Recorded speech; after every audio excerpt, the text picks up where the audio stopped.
السلام علیکم دوستو، آج ہم آپ کو بتائیں گے اللہ کے نیک بندیا تیسرا حصہ۔ ابن اولا سعدی کہتے ہیں کہ میرے چچا کی لڑکی کا نام برا تھا۔ وہ عابدہ تھی اور قرآن شریف بہت پڑھا کرتی تھی۔ جب ایسی آیت پر آئی کہ اس میں عذاب کا ذکر ہوتا تو روتی، اسی طرح کیا کرتی، یہاں تک کہ رونے کی کثرت سے ان کی آنکھیں جاتی رہیں۔ چند بھائیوں نے آپس میں کہا کہ چلو ان کو کثرت گریہ کی باب میں ملامت کریں۔ ہم سب کے سب ان کے پاس گئے، پوچھا کہ بربرا تم کیسی ہو؟ جواب دیا کہ مہمان ہیں، اجنبی زمین پر پڑے ہیں اور اس کے منتظر ہے کہ کب کوئی ہم کو بلاوے اور ہم جاوے۔ ہم نے کہا کہ پھر یہ رونا کب تک رہے گا؟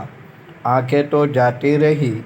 انہوں نے کہا کہ اگر میری آنکھوں کی خدا کے یہاں کچھ بہتری ہے تو دنیا میں جو کچھ ان میں سے جاتا رہا اس سے ان کا کیا نقصان ہے، اور اگر ان کو خدا کے یہاں برائی ہے تو اس سے زیادہ روئے گی۔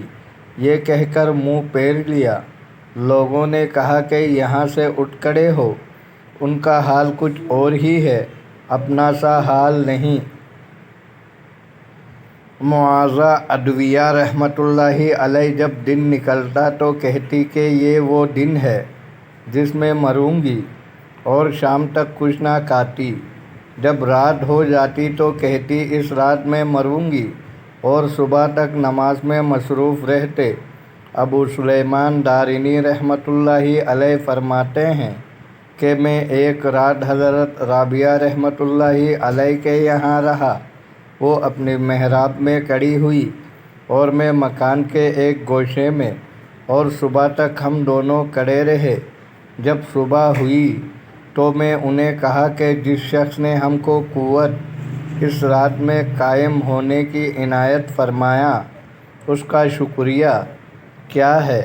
حضرت رابعہ رحمۃ اللہ علیہ فرمایا اس کا شکریہ یہ ہے کہ دن کو اس کے واسطے روزہ رکھے۔ دوستو، اگر آپ کو ویڈیو اچھی لگی ہے تو لائک کریں، شیئر کریں، چینل کو سبسکرائب کریں۔ اپنا بہت سارا خیال رکھیے گا۔ ملتے ہیں اگلے ویڈیو میں۔ اللہ حافظ۔